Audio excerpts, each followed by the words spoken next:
What is up, friends? It is Mladen here, and welcome back to another video. In today's video, it's quite different, and it's going to be a one-take wonder, and you're going to be seeing the mistakes that I make.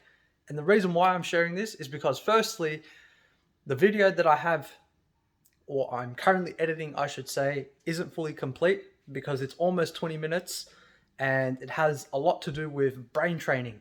And you might be asking, what is brain training? Well, brain training is a form of exercise for your mind that includes things such as active recall and spaced out repetitions. So I won't go too much into detail about those few things just as of yet. I'm going to make a full video about that. There's still a lot more work to be done, and I had to ask myself, and this is just me being honest, am I about to pull an all-nighter to get this video up and compromise my day tomorrow? No, because I need to put my mental well-being number one, just like you need to put your mental well-being number one as well. So I thought, well, you know what? It's not that I don't want to post. I just underestimated the time frame. But what I can do to supplement that is to create a video right now. And that's what we're about to do. So off the top of my head, I want to cover one thing that has stood out to me for the past, I'm going to say 8 weeks, for the last 2 months. And it's been meditation. Meditating now for the last 8 weeks straight, specifically using an app called Waking Up. There'll be a little thing here about it. There will also be a link, the first link down in the description below, but you can access a 7-day free trial right there.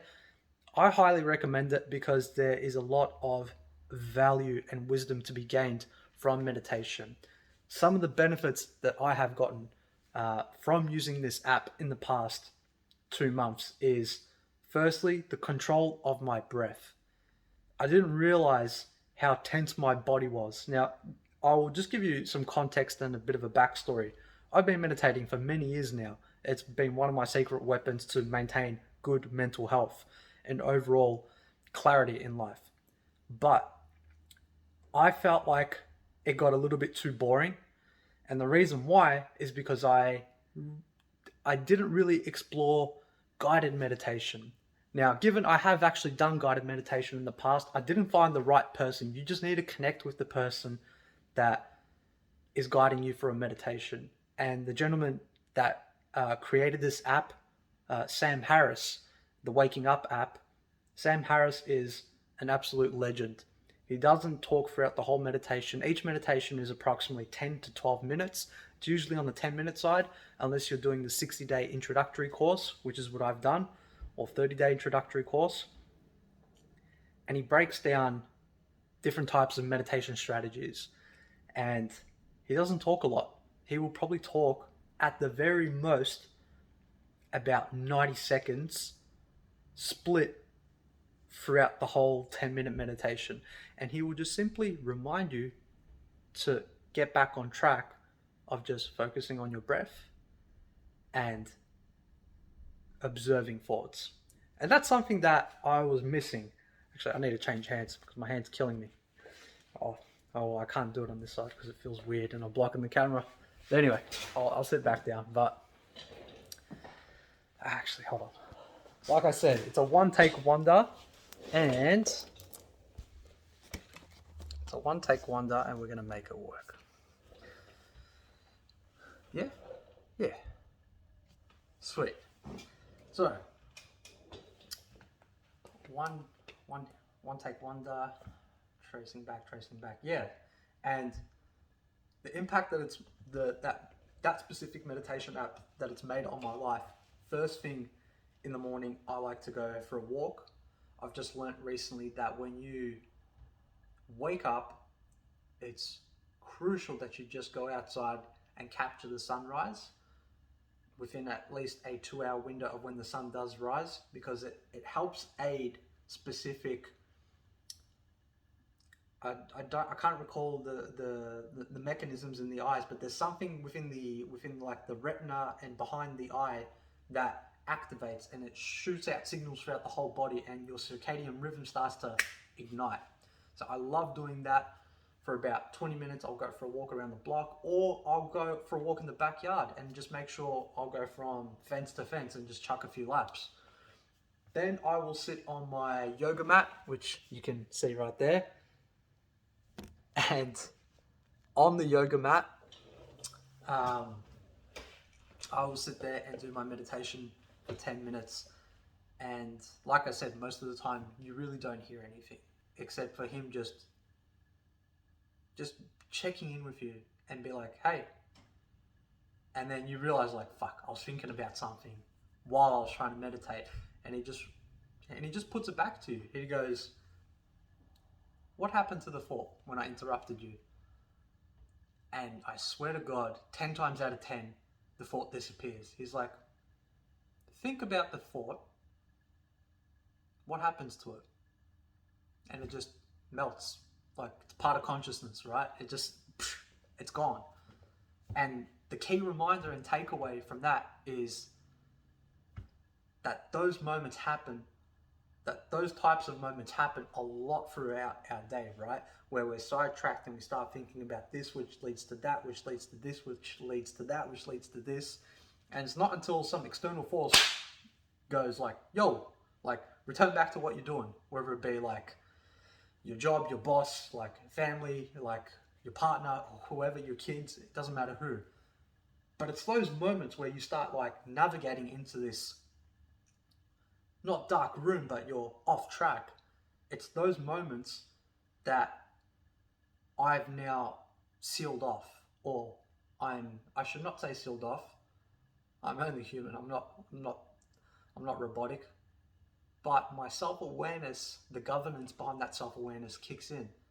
And usually when I start veering off in my thought process, I quickly catch it out. And I'm like, holy shit, that's amazing.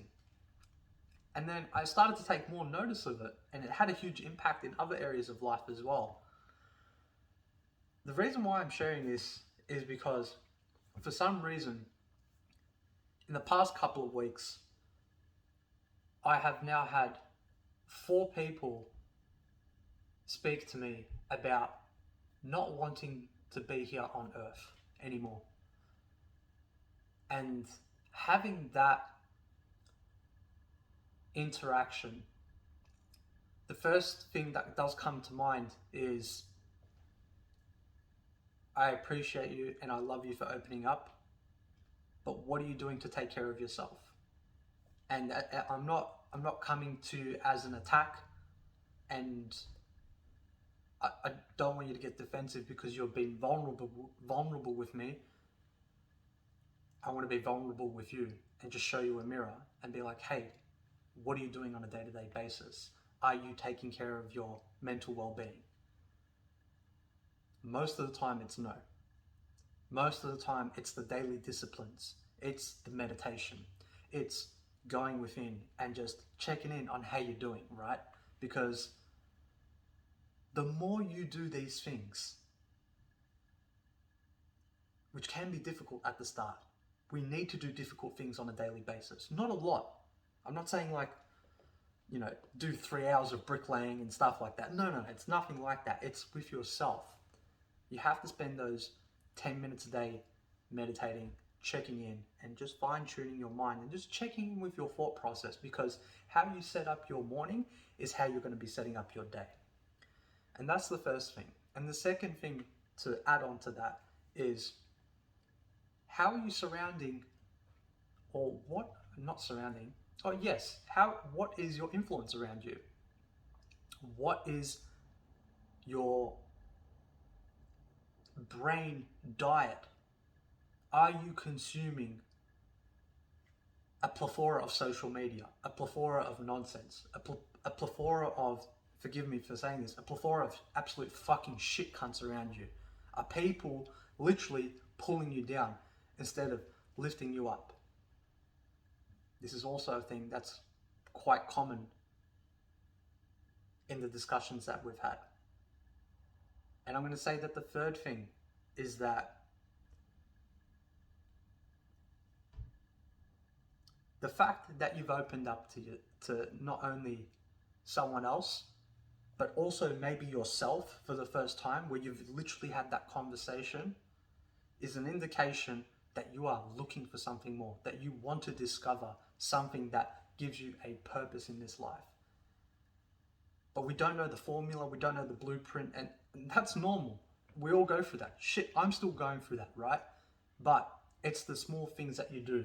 For example, I have to have a whiteboard with me down there to understand what I'm doing, what I've allocated throughout my week. And I've got 3 areas of life there, and it's serving clients to the best of my abilities, working out because I'm a big believer of investing into my body and into my mind, and also creating YouTube videos as well to deliver this type of information to people. I also have goals that surround my business and the YouTube channel. And also behind me on the document, I've got personal development happening in regards to brain training, spending about 20 minutes a day working on building an unfuckable mind. We spend so much time on autopilot where we think we're doing the right thing and we're half-fasting stuff and we don't have a to-do list and we haven't made a plan. And I know what that feels like. I lived that for a very fucking long time. And I promised myself, I'm never doing that again. I'm never leaving my time, my development, and my life in the hands of other people. Whenever you don't empower a certain area of your life, someone else will do it for you. And that frightens the fuck out of me, because I spent a lot of time in that thought process and philosophy of being mediocre, average, play it by the ear, can't wait for the fucking weekends, all that nonsense. It's absolute garbage. But today, when you create a fulfilling life, you choreograph, you set up your curriculum, you design the lifestyle that you want to build, that you want to entertain, and that you want to act on and inspire yourself and inspire others in the process. And we're all capable of doing that. Hands down, we're all capable of doing that. Okay, so that's been on my mind for a little bit. I guess I've turned that into a video somehow. But the main takeaway of this is investing into yourself and meditating for 10 minutes a day. That's all you need to do. There is going to be a link down below to the Waking Up app. It's a 7-day free trial. Pardon me. Then it's either $69 or $99 per year. And I know you're thinking, like, I'm paying someone to hear someone speak for 90 seconds a day in my ear while I'm doing a 10-minute meditation. It's not the point. The point is the commitment. I have no affiliation to this. I am not an ambassador. I am simply a consumer of a high quality product and platform, and I genuinely believe that this can make an impact and change in people's self-awareness, in their self-mastery, in their mindset, in the way that they operate, think, speak, behave, visualize, affirm, all of these things. That's it. That's all I got. And you guys know the drill. If you want to start somewhere, writing a to-do list will help. Building a habit tracker. I do have a habit tracking video that you can either click up there or down in the description below, and you can follow along and build your own free customizable habit tracker. I absolutely swear by it. It's one of the best things I've seen, done, implemented. It's absolutely changed the way that I operate in life. And when I wake up with a fucking purpose. So if that can be done for one person, it can be duplicated and reproducible. And I've seen it happen time and time again with my current clients, and people who are not clients are still messaging me. It's absolutely amazing. It's the small little things. It's the daily disciplines. It's showing up and doing those little mundane things. Learning is not a spectator sport. You gotta roll up your sleeves and get involved. And I'll just leave you guys on this last note. If you fight for your limitations, you'll get to keep them. But if you don't fight for them and keep an open mind, things will change. Until next time, guys, love, peace, and bless.